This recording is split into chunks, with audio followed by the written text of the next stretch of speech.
महाराष्ट्राच्या रणभूमीवर प्राणजयाने वाहिला. अरे महाराष्ट्राच्या रणभूमीवर प्राणजयाने वाहिला. महाराष्ट्राच्या शूरगड्या हा पहिला मुजरा तुझला, हा पहिला मुजरा तुझला. छत्रपती शिवाजी महाराजांच्या मावळ्यामध्ये शेतकरी पुत्र एक मावळा होऊन गेला. या मावळ्याविषयी आज आपण माहिती पाहणार आहोत.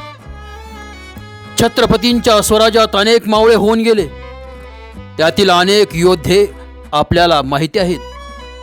काही मावळ्यांचे चरित्र अंधारात आहे, तर काही मावळ्यांचा इतिहास लिहिलाच गेला नाही. त्यापैकी ज्यांची गणना अग्नीप्रमाणे 5 तेजस्वी अशा वीरांमध्ये केली जाते, पण बऱ्यापैकी अंधारात असणारे व्यक्तिमत्व म्हणजे रामजी पांगेरा. यांना प्रामुख्यात इतिहासात 2 लढायांच्या माध्यमातून ओळखले जाते. छत्रपती शिवाजी महाराजांनी जेव्हा स्वराज्याची मुहूर्तमेढ रोवली व जावळी प्रांत आपल्या ताब्यात घ्यायचे ठरवले, त्यावेळी जावळीच्या जंगलात या वाघाने थैमान घातले होते. महाराजांनी त्याचा पराक्रम आणि योग्यता लक्षात घेऊन त्याच्यावर योग्य ती कामगिरी सोपवली. इसवी सन 1670 मध्ये मिर्झा राजाच्या मध्यस्थीने मुघलांबरोबर केलेल्या म्हणजेच औरंगजेबाबरोबर केलेल्या जो तह होता, तो तह महाराजांनी मोडीस काढून तहात दिलेले किल्ले परत घेण्यास सुरुवात केली. यावेळी नाशिक कळवण येथे असणारा कनेरगड या ठिकाणी महाराजांच्या आदेशानुसार रामजी पांगेरा हा कार्यरत होता. म्हणजे औरंगजेबाचा सरदार दिलेर खान 5000ची फौज घेऊन कनेरगडावर चालून आला. त्यावेळी रामजींनी आपल्या जवळ 700ची फौज घेऊन स्वतः किल्ल्याच्या पायथ्याशी उभा राहिला व बाकीची फौज त्यांनी किल्ल्यावर पाठवली. रामजींनी आपल्या 700 मावळ्यांना सांगितले, गरजला मर्दांनो, खानाशी झुंजायचंय. तो आणि त्याचे सैन्य जातिवंत योद्धे आहेत, पण घाबरायचं नाही, कारण आपण सुद्धा जातिवंत मावळे आहोत.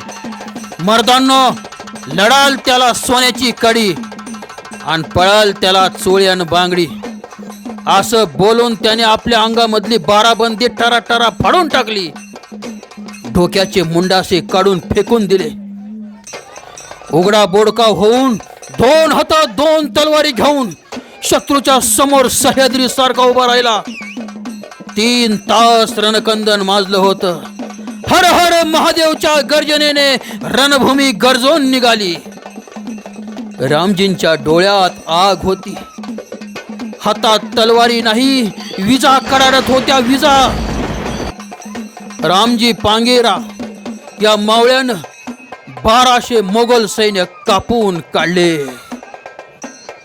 रामजी पांगेऱ्याचे शौर्य पाहून स्वतः दिलेर खान तोंडात बोटे घालतोय आणि म्हणतोय, या अल्लाह, कैसे है मर्राठे, हवा की तरह आ जाते हैं और पलक झपकते ही निकल जाते हैं. रामजीला तोंडासमोर पन्हाळ्यावर लढणारा मुरारबाजी दिसत होता. अखेर मराठ्यांच्या शौर्यापुढे दिलेर मागे हटला.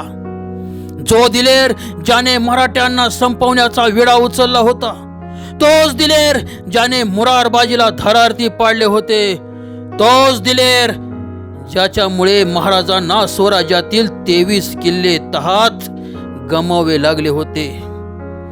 दिलेर खानाची सावली सुद्धा कनेरगडाला शिवू शकली नाही, पण आपल्या अनेक सैनिकासह रामजी थरारती पडला. रामजी पांगेरा स्वराज्याच्या कामी आला ही बातमी महाराजांना समजली. पंचअग्नीमधील एक तारा निखळला असे महाराजांना वाटले. पंचअग्नीमध्ये 5 मावळ्यांचा उल्लेख केला जातो. कमळोजी सोळंखे, येसाजी कंक, तानाजी मालवसरे, कोंडाजी बरखले आणि रामजी पांगेरा. महाराज रामजींच्या आई वडिलांचे सांत्वन करण्यासाठी त्याच्या गावी गेले. जेव्हा ते रामजीच्या घरी गेले व तेथील दृश्य पाहून महाराजांच्या डोळ्यात पाणी आले. कारण पाहतात तर काय, रामजींची आई हातात ओवाळणीचे ताट घेऊन उभी. तसे महाराज म्हणाले, आई आई, हे औक्षण करण्याची वेळ नाही आई. तशी रामजीची आई म्हणाली, धन्य झाली कूस माझी, रामजी सारखा पुत्र माझ्या पोटी जन्माला आला. माझा रामजी स्वराज्याच्या कामी आला, म्हणून तुमची पावलं आमच्या घराला लागली. माझ्या 10 कुळीचा उद्धार झाला राज, माझ्या 10 पिढ्यांचा उद्धार झाला. अशा माता या स्वराज्यात जन्माला आल्या, म्हणून हे स्वराज्य उभा राहिलं. मातेचं दर्शन घेऊन रामजींच्या वडिलांचे सांत्वन करण्यासाठी महाराज गेले. रामजींच्या वडिलांनी घोंगडी टाकली.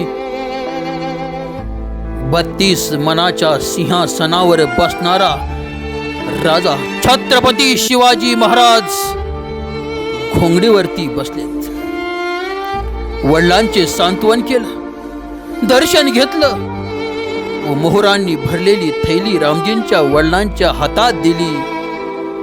तसे ते म्हणाले, महाराज मला हा पैसा नको, माझी एक इच्छा पूर्ण करा. महाराज म्हणाले, काय मागा, काय पाहिजे ते मागा, मुलूक मागा, वतनदारी मागा. तसा रामजी पांगेरेचा वडील म्हणाला, राज मला वतनदारी नकोय, राज मला ह्या सोन्याच्या मोहरा सुद्धा नकोयत राज. तो म्हातारा म्हणतोय, राज जसा माझा मोठा पोरगा स्वराज्यात सामील झाला व त्याचे बलिदान दिलं, तसं माझा लहान मुलगा विठोजी यालाही सैन्यात घ्या. त्याचं बलिदान झालं तरी चालेल राज, त्याचं बलिदान झालं तरी चालेल. राज म्हणाले, अहो आता विठोजी एकुलते एक, म्हातारपणामध्ये तुमची देखभाल करण्यासाठी तो लागेल. तसं ते म्हणाले, राजा माझा निर्वंश झाला तरी चालेल, राजा माझा निर्वंश झाला तरी चालेल, पण राजा स्वराज्य जिवंत राहिलं पाहिजेत राज, हे स्वराज्य जिवंत राहिलं पाहिजेत. अरे जीवाला जीव देणारे मावळे छत्रपती शिवाजी महाराजांकडे होते आणि पोटच्या पोराचं बलिदान देणारे आईबाप या स्वराज्यामध्ये होते, म्हणून हे स्वराज्य उभं राहिलं. कवी परमानंद सुद्धा म्हणतात, रामजी पांगेरा हे छत्रपती शिवरायांच्या पंचाग्नीप्रमाणे तेजस्वी अशा 5 सैन्यांपैकी एक होते. धन्य ते शिवराय, धन्य ते मावळे, धन्य तो रामजी पांगेरा.